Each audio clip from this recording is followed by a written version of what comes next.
Hello, everyone. I'm Bill Glose, and today I'm speaking with Dr. Kathleen Decker, the Vice President of the Eastern Region of the Poetry Society of Virginia, and Terry Cox-Joseph, the President of the Society. The two of them edited a new anthology of ekphrastic poetry and quilted art called, fittingly, Quilted Poems. Terry, I was wondering if you could explain to us the concept of ekphrastic poetry. It was, I believe, invented in ancient Greece, and it was for school kind of education for boys. And they were, well, of course, boys, because they didn't have a lot of girls in school there. And they had urns and pottery that they would describe because they painted scenes on them. And those were their assignments to teach them writing skills and speaking skills. And that's where the original, how it came about.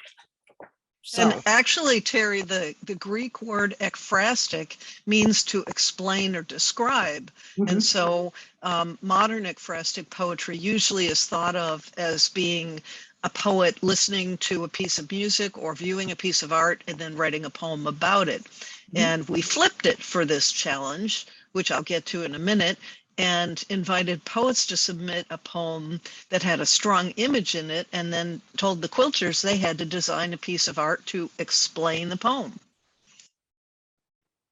Well, could you expound upon that a little bit more? How did this idea for quilted poems arise?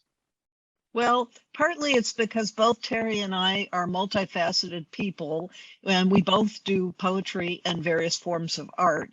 Terry does a number of different forms of art, and I do mostly these days quilting. And in fact, there's a quilt behind me. That blue and white thing is a quilt. And since I'm currently president of the Williamsburg Colonial Piecemakers Quilt Guild and vice president of the Poetry Society of Virginia, it occurred to me to throw my two hobbies together and make them mesh. And so we invited poets from all over the Commonwealth of Virginia, which actually includes a few people who are non-residents. About 5% of Virginia Poetry Society members are actually not even living in Virginia. And we had an overwhelming response. 65 poets submitted poems. And then we also had a huge response by quilters here in Williamsburg. And we got 35 quilts, well, actually 42 quilts out of 38 quilters for the exhibit.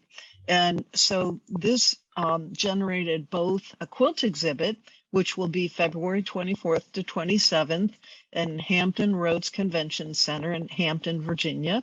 And of course, it gave me the idea to make a book. And Terry was kind enough to find some spare time in her schedule to co-edit the book with me. So Terry and I chose amongst the 63 poets, we actually had almost 200 poems submitted, and we chose one poem per poet because there were so many. And then the quilters chose from those 63 poems, and not quite all the poems were chosen. So at the quilt exhibit, I will be double poeming some of the quilts. So in other words, some quilts will have two poems associated with them, but almost every poem was chosen.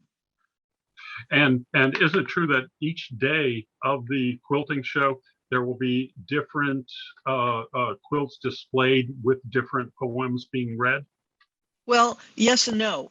All of the quilts will be on exhibit from February 24th to the 27th. However, Mancuso Show Management was kind enough to rotate the quilts so that there will be a specific area where poets will come and read their poetry, and the quilt corresponding to their poem will be moved to that area so that people can see the quilt and have some of the quilters explain what their thinking was, or I'll read their artist statement. And we're very excited because 12 poets from all over Virginia are coming to read their poems, and including one of the people who is actually from New York, the state of New York, who is a member of Poetry Society of Virginia and has a poem in the book. So it's going to be very exciting, a very nice mesh of not just my two hobbies, but lots of people's hobbies. And I think it will really enrich both the Quilt Festival and help the poets get some exposure. Right. Well, so you mentioned that poets from not just around the state, but also the region appear in this anthology. Both of you have poems in there. I was wondering, Terry, would you read your poem that appears in the anthology? Yes, I'd love to. And may I show the quilt too? Maybe I should do that first. Okay, baking day. I never expect the spoken word to be magic, yet when it flows from his lips, it is a miracle created like grandmother's recipes. Roll, punch, knead. 10 cups discipline, 20 extra tight hugs, 1,000 denials, dollop of peanut butter, 3 police encounters, 1 packet occupational therapy, 300 milligrams lithium, flour lightly, bake on low for a lifetime. Harmony, carbon, oxygen. Listen, murmurs. His words, spoken words, sentences fill the air with scent of yeast, warm bread and insight, rising reason, stability. Grandmother knew to open the oven gently so the cake wouldn't fall. Tiptoe, wait. That was lovely. Thank Masterful. you. And Thank you so much, Terry. yeah, and Kathleen, you have a couple of short ones to read too, I believe. Yeah, I'll start with one by the current poet laureate of Virginia, Luisa A. Igloria. Her poem is entitled "My Mother Sings of Love." In the common room, the nurses wave their arms as if conducting a symphony. Almost folded over in her chair, my mother opens her mouth, pale-headed bird with arms enclosed in soft volume of sweater sleeves. By what emerges, it's clear she still remembers the lyrics of a love song, whole segments with refrains about promises, but also unfaithful loves.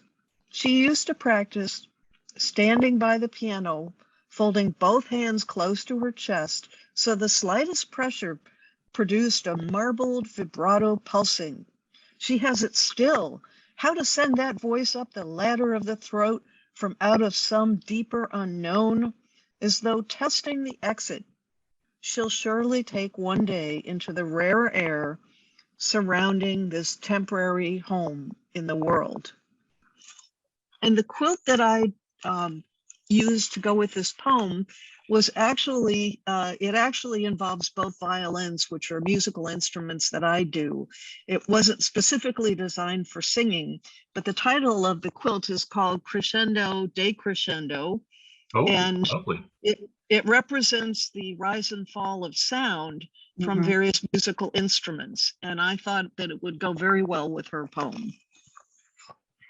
And the other quick one I'm going to read, if it's okay, is my own poem, Birches. So this is a poem, this is one where I wrote the poem before I even thought of the ekphrastic challenge. Then I made the quilt to go with it. And then this was simmering around in my brain when we started thinking about the possible project. Birches, swaying birches, for the most part, unbroken. White bark grayed by fog, peeled, battered by high winds and hail. Forest turned ominous. And then the blessed sun beaming, their bark shines with golden hues that reflect the light onto the floor above. Animals peek out from storm hides.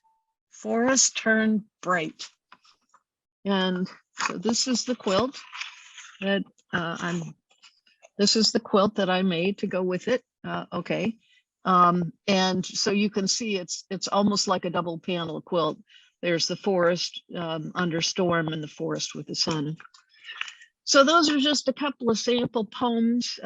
We hope people will enjoy these. We intend to post this broadcast onto, we have a couple of different PSV channels, and we hope that you will enjoy the book, come to the show, and read more of the poets.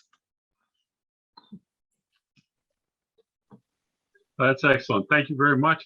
And as Kathleen mentioned, please come out to the show. The book is also available for purchase, Okay. and it is called Quilted Poems. So you can enjoy these for many years to come. Yes. Thank you very much, Bill, and thank you, Terry. Thank you.